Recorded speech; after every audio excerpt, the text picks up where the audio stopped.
பாத்தீங்களா? பார்த்தாங்க. இன்னைக்கு இப்போ நாங்க லூடோ பாம்பு விளையாட போறோம். பாட்டு வளர்க்கனா அம்மாக்கு வெங்காயம் உரிச்சு தந்தேன், பூண்டை கொஞ்சம் உரிச்சு தந்தேன், பீத்தோட்ட அம்மாவே போட்டா நான் தண்ணி ஊற்றணும் ஃபுல்லா. அதுக்கப்புறம் பாட்டு வளர்க்கனா அதுக்கப்புறம் முடிஞ்சிரு. இப்போ வெங்காயம் உரிக்கும் போது கை வலிச்சுச்சா? வெங்காயம் உரிக்க அவன் வெங்காயத்தை ஃபுல்லாக சதையோடையே பிச்சு எடுத்துட்டான். அதனால அவன் கைக்குள்ளே சாறு போய் எரிஞ்சிருக்கும் போல. ஒரே இப்படி உதடி வேண்டாம்னு சொன்னாலும் உரிச்சுக்கிட்டே தான் இருந்தான். லூடா பாம்பு விளையாட உட்காந்தாச்சு. வீட்டை எல்லாத்தையும் க்ளீன் பண்ணி எடுத்துட்டேன். எங்கே போட்டா? சரி, இப்போ நாங்கள் விளையாட போகிறோம். வெயிட் பண்ணு. இதில் வச்சிருந்தியா? அப்போ 3 வந்துச்சுன்னா 1 2 3 பாம்போட வாய் இங்கே இருக்கு. அப்போ கீழே தானே வரும். பாம்பு நாக்குக்கிட்ட இருந்துச்சுன்னா அது கீழே தான் போகணும். கார்த்தியை அந்த கேம் விளையாடும் போது அந்த பாம்பு வாயில் வந்துச்சுன்னா வால் வர போயிடும்ல. அப்படி கொத்துனாலே அவனால் தாங்கவே முடிய மாட்டேங்குது. மக்களே இல்லை நீங்கள் சீட் பண்ணுறீங்கன்னு சொல்லிட்டு விளையாட்ட விட்டு போயிட்டான். அதுக்கப்புறம் தண்ணி நிறைய வந்துச்சா, அதனால் வீட்டில் கார் ரொம்ப நாளாக வெளியே நின்றுச்சு. அதை கழுவி வீட்டுக்குள்ளே எடுத்து விட்டாச்சு. இவர் சுற்றி துடைப்பாதான் இருக்குது. இவங்க கழுவி முடிச்சதுக்கப்புறம் உள்ள வருவாங்களே, அப்போ நான் சைக்கிள் கழுவ போகிறேன். அப்புறம் முன்னாடி ஒரு சிஸ்டர் ப்ரோட்டீன் பவுட்ரு வாங்கி தந்தாங்க பார்த்தீங்களா. அவங்க 2 ப்ரோட்டீன் பவுட்ரு அனுப்பி வச்சுருந்தாங்க. ரொம்ப தேங்க்ஸ் சிஸ்டர், ப்ரோட்டீன் பவுட்ரு அனுப்பி வச்சதுக்கு. அதுக்கப்புறம் இன்றைக்கி தங்கச்சி வேறு ஊருக்கு போகிறாளா. நேற்று எங்கள் வீட்டுக்கு வந்திருந்தா. வந்தால் ஒரே எனக்கு மனசுக்குள்ளே இதுதான் மக்களே கவலை. வாரத்தில் 3 நாள் டயாலிஸ் போயிடறேன்னா, மற்ற நாள் வீட்டில் கிடந்து ஒர்க்கு வீட்டு வேலைன்னு செஞ்சுட்டு வீட்டிலே இருக்கிறனால என் தங்கச்சி கூட டைம் ஸ்பெண்ட் பண்ணவே முடியல. என்னமோ மனசு கில்ட்டியாகவே இருந்த மாதிரி இருந்துச்சு. ஏன்னா வீட்டில் தான் இருந்திருக்கா. அவள் எங்கள் அம்மா வீட்டில் இருப்பாள், நான் இங்கே இருப்பேன்னுட்டு அப்படியே இருந்துட்டோமா. இப்போ ஊருக்கு போகிறேன் நாளைக்கு, அதான் சண்டே ஊருக்கு போகிறேன்னு சொன்னோடனே எனக்கு மனசே கவலையாயிட்டு. அப்புறம் வீட்டில் இருந்து பசங்களுக்கு எல்லாமே நான் செஞ்ச பீட்ரூட் சாம்பாரை வச்சு சாப்பாடெலாம் ஊட்டி விட்டுட்டு இருந்தா. பார்க்கும்போது ரொம்ப கஷ்டமாக இருந்தது. ஆனால் நான் அவன் முன்னாடி வெளியே காட்டிக்கிடலை. இருந்தாலுமே 2 தங்கச்சி வந்தாலுமே என்னால் அவங்க கூட டைம் ஸ்பெண்ட் பண்ணவே முடியறது இல்லை. நான் ஹாஸ்பிட்டல் போயிட்டு அலைஞ்சிட்டு வீட்டில் உட்காந்து படுத்துருவேன். அப்புறம் அடுத்த நாள் இருக்கிற வேலையை செய்வேன். அவள் எங்கள் அம்மா வீட்டுக்கு கூப்பிட்டுக்கிட்டே இருப்பா, வான்ட்டு பேசுகிறதுக்கு. என்னால் போகவே முடியாது மக்களே. கார்த்தி என்னவும் செடி பூத்துட்டா எல்லாமே? காட்டு.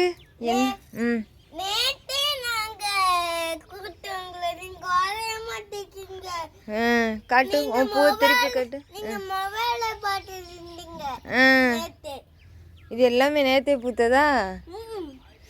ஓ, சூப்பராக பூத்துருக்கே. ஆமாம், பரி இங்கே இப்படி பெருசாக காம்பு பறி. நான் இந்த மாதிரி எல்லாத்தையும் சாமிக்கு வைப்போம். இன்னைக்கு எடு. ஓ, செடிக்கு ஹாட் ஆகாமல் பறிக்கணும்.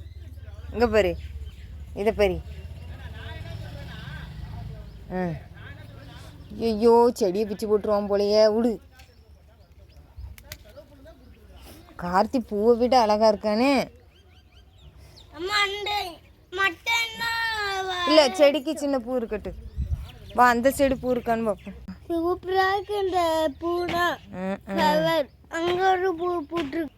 செடி நம்மளுக்கு பூ தந்ததுனால அதுக்கு ஒரு 2 3 பூ இருக்கட்டு. அது தலையில் வச்சு எதுக்கு எடுத்தாலும் இப்படி சண்டை போடாதீங்க. யார் வாங்கி தந்தா தர்பூசணி?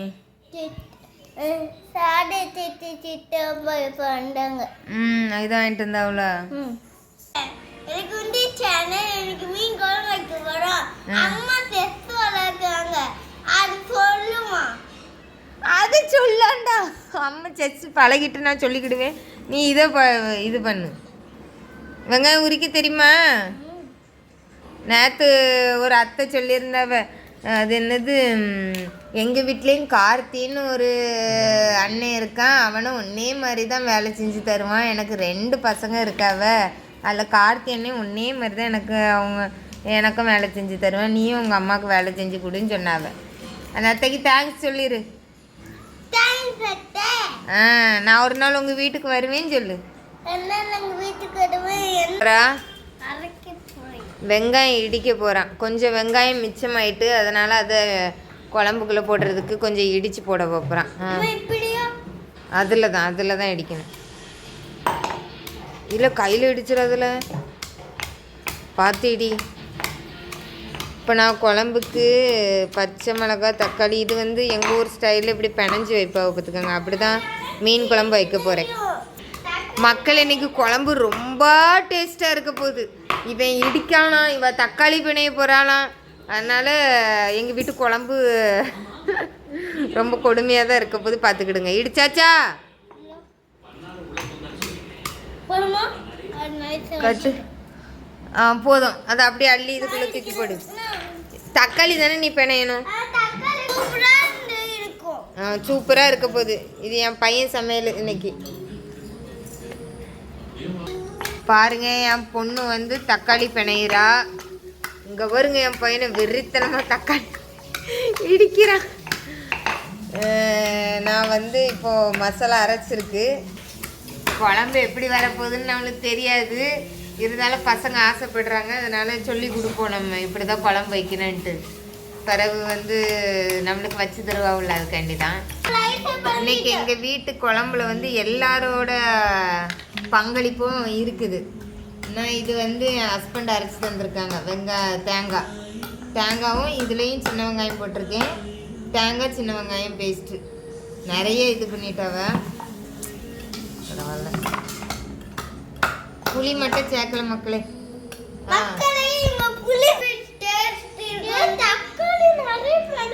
அதான் அள்ளிப்போடு. புளி சேர்க்காம என்ன டேஸ்ட் இருக்குமா? உனக்கு எந்த குழம்புலையுமே நான் புளி சேர்த்து தந்தது கிடையாது. டேஸ்ட் இருக்குமாம்மா? அக்கா இடிக்கட்டு கொஞ்ச நேரம். எப்பா அழகா இடிச்சிருக்கானே. கையை விட்டு பிணைஞ்சிடாது, அது காரம் அடிக்கும். அம்மா லாஸ்ட்ல பிணையிறேன்.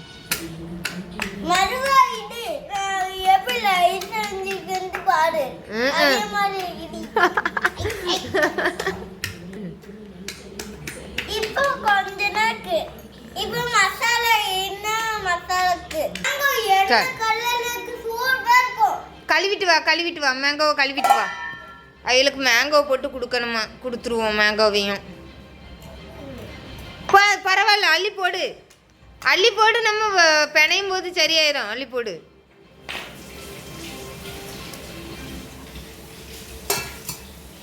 இவ்வளோ காண்டு குழம்புக்கு தண்ணியெல்லாம் பத்தாது. என்ன எடுத்துட்டு தான் வரணும். என்ன எடுத்துட்டு வாங்க. அங்க கிடையாது. இனி வந்து நம்ம வந்து இந்த பச்சை மிளகாவை எல்லாத்தையும் பிணைஞ்சி விடுவோம்.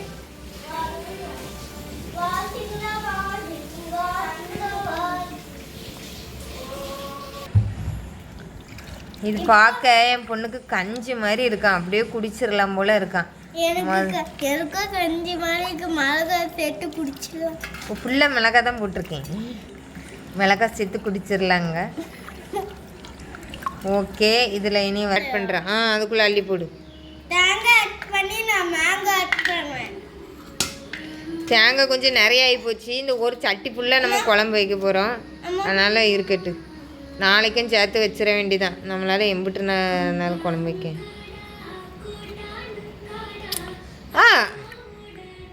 மிக்ஸி ஜாரையும் கழுவி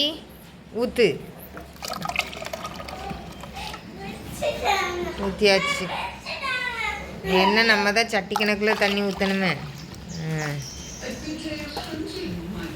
இனி வந்து இதில் வந்து மிளகாத்தூள். மக்களே, நம்ம மாங்காய் வெட்டலாமா? இப்போ இதில் வந்து மசாலா ஆட் பண்ணுவோம். மக்களே, மாங்காவை பற்றியெல்லாம் இது புளிப்பு கண்டி போட வைப்பறேன். ஏன்னா மாங்காய் வேணுமா? வெட்டி தரேன். பாதி மாங்காய் போட்டிருக்கேன், பாதி எடுத்துட்டேன். பாதி எடுத்தாங்க தெரியுமா? ஃப்ரிட்ஜில் வை. மாங்காய் வெட்டி சிங்கணும். சரி, இனி வந்து இதில் உப்பு மட்டும் சேர்த்துட்டு கொதிக்க. ஐயோ, நான் கவுத்துட்டான். என் பையன் அவசரப்பட்டு குழம்புல அந்த இது கரைச்சி வச்சுருந்தேன்ல அதில் தட்டி விட்டுட்டான் பார்த்துக்கோங்க. உடனே நான் திட்டேன்னா உடனே கால் மிதியை வச்சு தொடச்சி எடுத்துட்டான். அந்த கால் மிதியை வச்சு தொடச்சதுக்கு கோவத்தில் திட்டேன். ஏன்னா நேற்று தான் புது கால் மிதியே போட்டேன். அதை வச்சு தொடச்சிட்டான் அந்த தேங்காய் தண்ணியை மட்டும். அது ஃபுல்லாக அந்த இதில் ஒட்டிக்கிட்டா உடனே அவன் போய் வெளியே துவைச்சி காயப்பட்டுருக்கான் பாருங்க. எனக்கே ஒரு மாதிரி ஆகிப்போச்சு, மனசு கஷ்டமா. என்ன எம்பிட்டு அழகாக துவைச்சி காயப்போட்டு கல் வச்சு காய வச்சுட்டு வந்திருக்கு. ரொம்ப அறிவு மக்களே. திட்டாதீங்கம்மா நான் க்ளீன் பண்ணிடுறேம்மான்னா நான் இதை அடுப்பில் வச்சுட்டு வர்றதுக்குள்ளே மேட்டை வச்சு தொடச்சிட்டு இருந்தான். அதுக்கு 2 ஏச்சு வாங்கினானா, அம்மா நான் துவைச்சி போட்டுடுறேம்மா, திட்டாதீங்கன்னா அது துவைச்சி போட்டுருக்கான். நான் கால் மிதியை துவைச்சியா? நல்லா துவைச்சி காய போட்டியா இல்லைன்னா எப்படி? ஏதாவது கீழே கொட்டுனா கால் மிதியை வச்சுலாம் துடைக்கக்கூடாது, சரியா? வீடு துடைக்கிற கட்டையை வச்சு தான் துடைக்கணும், சரியா? தண்ணி கொட்டினாலும் வீடு துடைக்கிற கட்டையை வச்சு தான் இது பண்ணணும். ஓகே, குழம்பு காஞ்சிட்டு என்ன சட்டி ஃபுல்லாக இப்படி வெள்ளை வெள்ளையாக இருக்குதுன்னு பார்க்காதீங்க. அவன் கவுத்து விட்டுட்டான் மக்களே, அதனால் அப்படி இருக்குது. இதில் மீன் போட்டுடலாம்.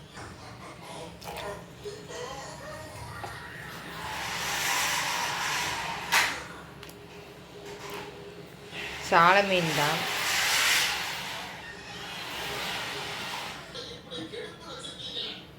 இவ்வளோ குழம்பு எதுக்கு வச்சுருக்கேன்னா, இன்றைக்கி நைட்டு ஏதாவது இட்லி செஞ்சால் அதுக்கும் தான் இது. அப்புறம் நாளைக்கு எல்லாத்துக்குமே இதுதான் மக்களே. 2 நாளைக்கு சேர்த்து குழம்பு வச்சாச்சு. இனி தாளிப்பு கொடுத்துடலாம். இந்த அளவுக்கு பூண்டு இடித்து வச்சுருக்கேன். இதை போட்டு தான் தாளிக்க போகிறேன். கடுகு வெந்தயம் போட்டிருக்கேன். தண்ணி வடிகிறதுக்குள்ளே எண்ணெயை ஊற்றிட்டேன் மக்களே. எப்படி குளிச்சுட்டு கிடக்கு பாருங்க. நல்ல பூண்டு நல்லா பொன்னிறமாக வர நல்ல தாளிப்பு கொடுத்து இறக்கணுன்னா அவ்வளோ ஸ்மெல்லாக அவ்வளோ சூப்பராக இருக்கும். பூண்டு பொரிஞ்சு வர